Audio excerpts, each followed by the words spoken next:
Hi guys, మీరు చూస్తున్నారు GK Babu fish farming in Telugu. So నిన్న ఒక ఆయన రవి వర్మ గారు ఒక కామెంట్ అయితే పెట్టారండి. అదేంటంటే, చేపల చెరువులో తెల్ల చేప ఉందన్న, నేను ఒక బ్యాగ్ డిఓఆర్బి వేస్తున్నాను. అంటే డిఓఆర్బి అంటే ఆయిల్ తీసిన తౌడు డిఓఆర్బి. రైస్ బ్యాన్ అంటే ఆయిల్ తీయిందని రైస్ బ్యాన్ అంటారు. ఓకేనండి. ఈ డిఓఆర్బి ఒక బ్యాగ్ వేస్తున్నాను, అందులో తెల్ల చేప ఉంది, అలాగే గురక కూడా ఉందన్న. ఇప్పుడు 2 బ్యాగులు వేద్దాం అనుకుంటున్నాను. నేను వేసిన మేత గురక తింటదా అని అయితే అడిగారండి. ఆబ్వియస్లీ మీరు ఏమనిపించిందో మీరు కింద కామెంట్ చేయండి. గురక కాదండి, మనం వేసిన తౌడు. చెరువులో ఉండే ప్రతి జీవి తింటదండి తౌడు. ఏదైనా సరే మన మేత ఏంటి, చంపుకుని తినేవి కాదు కదా. అప్పుడు ఒక చేపని ఇంకో చేప చంపుకుని తినే చేపలు కాదు మనం వేసుకున్నాం. సో తెల్ల చేప అయినా సరే గురకని తిందు, గురక తెల్ల చేపని తిందు. నెక్స్ట్ కొరమేన అనుకో, ఆ గురక కానీ ఆ బెత్తని సీడ్ అని చిన్న చిన్న వాటిలన్నింటిని తినేస్తుంది. సో ఈ తౌడు తక్కువ తీసుకుంటుంది మేత. సో ఇలా మాంసాహారం ఎక్కువ తీసుకుంటుంది కొరమేన. అలాగే పండుగప్పు కూడా. సో ఈ తౌడు కానీ అది కానీ గురక తింటుంది, అన్నీ తింటాయి, అన్ని జీవులు తింటాయి. అందుకే మనం ఏం చేయాలంటే నివారించాలి వాటిని. గురకని అనే వాటిని తగ్గించాలి. ఓకే, నేను గురక చచ్చిపోవాలని దాన్ని ముందు కొడదామని నువ్వు ముందు కొట్టావనుకో, చెరువులో ఉన్న తెల్ల చేప కూడా చచ్చిపోద్ది, చెరువులో ఉన్న పురుగు కూడా చచ్చిపోద్ది. ఇప్పుడు నువ్వు ముందు కొడితే ఉపయోగం ఉండదు, కొట్టొద్దు. కొట్టావనుకో చెరువులో ఉన్న చేపలు మొత్తం చచ్చిపోతాయి. దానికి నేనేం చెప్పాను ఆల్రెడీ, లాస్ట్లో మన ఛానల్లో ప్రీవియస్ పాత వీడియోలు ఉన్నాయి, ఒకసారి మీరు చూడండి. తూము కట్టుకునేటప్పుడు ఆపా కట్టండి. ఆ ఆపా ఎలా కట్టాలనేది కూడా వీడియో ఉంది మన ఛానల్లో. మీరు అది చూస్తే ఎలా కట్టాలి ఏంటి వాట్ అని తెలుస్తుంది. అప్పుడు నువ్వు నీళ్లు పెట్టిన ప్రతిసారి కొత్త నీరు మాత్రమే వస్తుంది. గురక, సీడు, బెత్తు, జోబుడాయి, పాములు, తాబేళ్ళు, ఇలాంటి తెల్లచేప, కొరమేను, ఇవన్నీ క్యాట్ ఫిష్లు ఇవన్నీ వచ్చేస్తాయి అందులోకి. ఎందుకంటే కాలువలో వాటిల్లో తిరుగుతూ ఉంటాయి. మనకు వచ్చే కాలువ నీరే అయితే మురుగాల నీరు రావాలి, లేదంటే పంటకాలం నీరు కావాలి. ఇట్లన్నిట్లో అవన్నీ ఉంటాయి. ఆ సీడు, బెత్తు అది కానీ ఒకసారి పిల్ల పెట్టింది అనుకోండి, 1,00,000 పిల్ల పెట్టింది అనుకో, సుమారు 80,000 90,000 కాసేస్తుంది. 100%. ఎందుకంటే అవి చూడండి, మీరు ఆపా కట్టిన చెరువులు చూస్తే మీరు వేసిన మేత మొత్తం ఇవి తినేస్తాయి. చేప పెరగదు, చేప తినేవు అసలు. ఎందుకంటే అయ్యో 10 ఉంటే ఏమో 1,00,000 ఉంటాయి. ఎలా ఉంటుంది, మేత ఇవి తినేస్తాయి. సో అందుకే అనేది ఆ చేపని ఎప్పుడైనా సరే తూము అనేది ఆపా కట్టుకోమని చెప్పేది నేను అందుకే.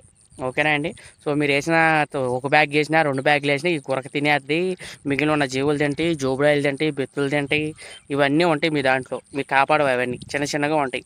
సో అవన్నీ ఉంటాయి, అవన్నీ తింటాయి. అందుకే అలా రాకుండా ఉండాలంటే ఆపా అయితే గట్టిగా కట్టుకోవాలి. ఓకేనా అండి. ఇంకో విషయం, ఎకరానికి ఎంత నెంబర్ వేసుకోవాలని ఇంకో ఆయన అయితే అడగడం అయితే జరిగిందండి. సో ఎకరానికి నెంబరు తెల్ల చేప ఏంటంటే, కేజీలు చేద్దామంటే ఒక నెంబర్ వేసుకోవాలి, 0 పాయింట్ చేద్దామంటే ఒక నెంబర్ వేసుకోవాలి, పిల్ల వేద్దామంటే ఒక నెంబర్ వేసుకోవాలి. దానికి సపరేట్ నెంబర్ ఉంటుంది. అంటే మనం వేసే దాన్ని బట్టి నెంబర్ అయితే ఉంటుంది. కేజీలు చేద్దాం అనుకుంటున్నాను, 5 అంగుళాల పిల్ల వేద్దాం, కేజీలు చేద్దాం అనుకుంటున్నాను. 5 అంగుళాల పిల్ల కేజీలు తెల్ల చేప వేద్దాం అనుకున్నప్పుడు 2,000 ఏమో రాగండి అంటారు, మాకైతే సేల్ అవుతుంటారు. అది వేసుకోండి. 500 ఏమో కట్లా వేసుకోండి, 300 నుంచి 500 కట్లా వేసుకోండి, ఓ 50 గడ్డి చేప వేసుకోండి, ఒక 50 జాడు మూసేసుకోండి. అంతే, ఎకరానికి అంతే వేయాలి, ఇంకేమేయకూడదు. ఓకే. లేదు అదే తెల్ల చేప నేను పిల్ల వేద్దాం అనుకున్నాను, సో స్పాన్ పోద్దాం అనుకున్నాను, ఎకరానికి ఒక 10 లక్షలు 15 లక్షలు పోయింది. 10 లక్షలు 15 లక్షలు పోతే అది 4-5 లక్షలు కాదు, అంతమించి ఎక్కువ కాదు. సో ఈ 4-5 లక్షలు లక్ష అయిపోగానే పిల్ల తీయాలి, మళ్ళీ 2-3 లక్షలు ఉంటుంది సీడు. ఇది ప్రాసెస్. నెక్స్ట్ పిల్ల, అంగుళం పిల్ల పోద్దాం అనుకుంటున్నాను, ఎకరానికి 2 లక్షల పిల్ల పోసుకోండి.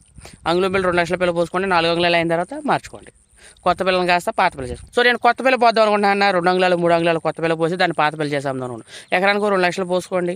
3 నెలల్లో పాత పిల్ల అయితే అయిపోద్ది. సో దాన్ని అయితే మార్చుకోండి.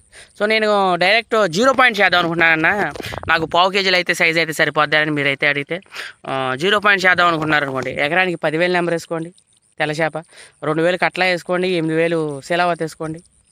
ఎకరానికి 10,000 మన కేజీకి 4 తూగంగానే అమ్మేసుకోండి.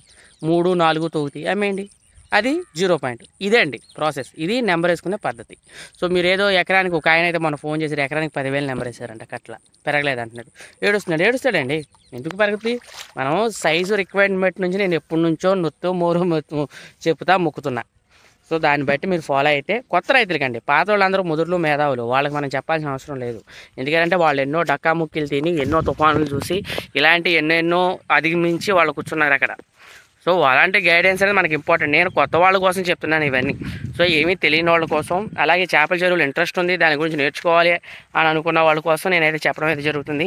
సో దానికోసమే నేనైతే చెప్తున్నానండి. ఓకేనా. సో మీరు చూస్తున్నారు GK Babu fish farming in Telugu. మీకు ఏమైనా డౌట్స్ ఉంటే కింద కామెంట్ రూపంలో తెలియజేయండి. అలాగే చేప పిల్ల అమ్మకం అయితే మన దగ్గర అయితే ఉందండి. ఒకటి 2 అంగుళాల పిల్ల అయితే మన దగ్గర అయితే ఉంది. 2, 3 సైజ్ అయితే మన దగ్గర సేల్ అవుతుంది, కట్లా ఉంది. ఎవరికైనా కావాలంటే కింద నా ఫోన్ నెంబర్ ఉంది. అక్కడ నుంచి మీరు ఫోన్ చేసినట్టయితే నేను మీకు ఇచ్చి పంపించడం అయితే జరుగుతుంది. Thank you so much. మీరు చూస్తున్నారు GK Babu fish farming in Telugu.